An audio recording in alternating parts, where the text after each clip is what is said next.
इंद्र एकादशी।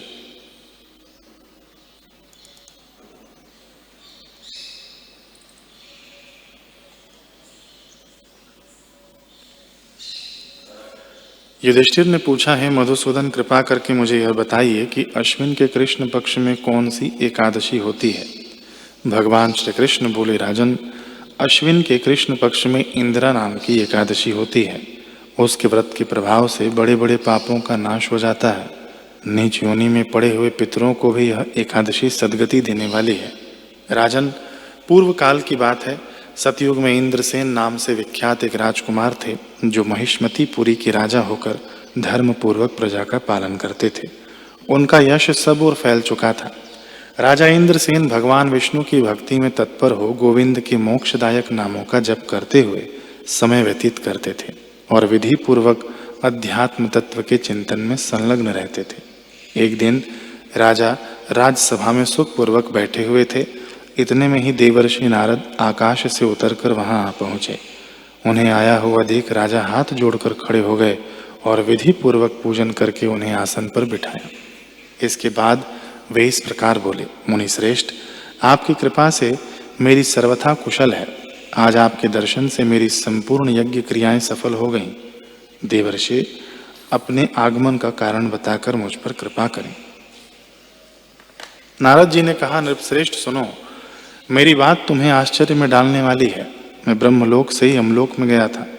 वहां एक श्रेष्ठ आसन पर बैठा और यमराज ने भक्ति पूर्वक मेरी पूजा की। उस समय यमराज की सभा में मैंने तुम्हारे पिता को भी देखा था। वे व्रत भंग के दोष से वहां आए थे। राजन, उन्होंने तुमसे कहने के लिए एक संदेश दिया है, उसे सुनो। उन्होंने कहा है कि बेटा, मुझे इंदिरा एकादशी के व्रत का पुण्य देकर स्वर्ग में भेजो। उनका यह संदेश लेकर मैं तुम्हारे पास आया हूँ।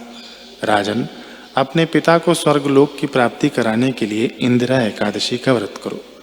राजा ने पूछा, भगवान कृपा करके इंदिरा एकादशी का व्रत बताइए।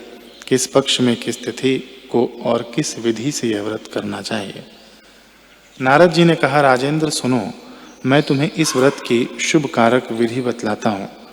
अश्विन मास के कृष्ण पक्ष में दशमी के उत्तम दिन को श्रद्धायुक्त चित्त से प्रातः काल स्नान करो।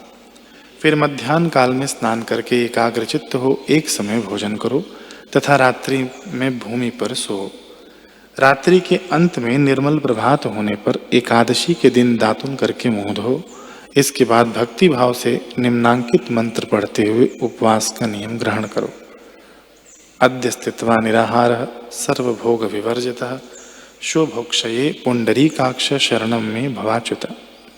कमल नयन भगवान नारायण, आज मैं सब भोगों से अलग हो निराहार रहकर कल भोजन करूंगा। अच्युत, आप मुझे शरण लें। इस प्रकार नियम करके मध्याह्न काल में पितरों की प्रसन्नता के लिए शालिग्राम शिला के सन्मुख विधि पूर्वक श्राद्ध करो तथा दक्षिणा से ब्राह्मणों का सत्कार करके उन्हें भोजन कराओ। पितरों को दिए हुए अन्न में पिंड को सूंघ कर गाय को खिला दो। फिर धूप और गंध आदि से भगवान ऋषिकेश का पूजन करके रात्रि में उनके समीप जागरण करो। तत्पश्चात सवेरा होने पर द्वादशी के दिन पुनः भक्ति पूर्वक श्री हरि की पूजा करो। उसके बाद ब्राह्मणों को भोजन कराकर भाई, बंधु, नाती और पुत्र आदि के साथ स्वयं मौन होकर भोजन करो। राजन, इस विधि से आलस्य रहित होकर यह व्रत करो। इससे तुम्हारे पितर भगवान विष्णु के वैकुंठ धाम में चले जाएंगे। भगवान श्री कृष्ण कहते हैं कि राजन, राजा इंद्रसेन से ऐसा कहकर देवर्षि नारद अंतर्ध्यान हो गए।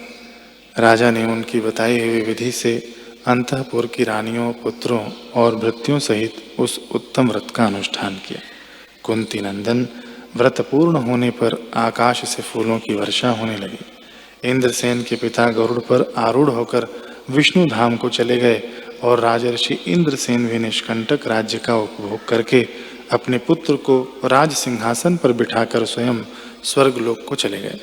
इस प्रकार मैंने तुम्हारे सामने इंदिरा एकादशी व्रत के महात्म्य का वर्णन किया है। इसको पढ़ने और सुनने से मनुष्य सब पापों से मुक्त हो जाता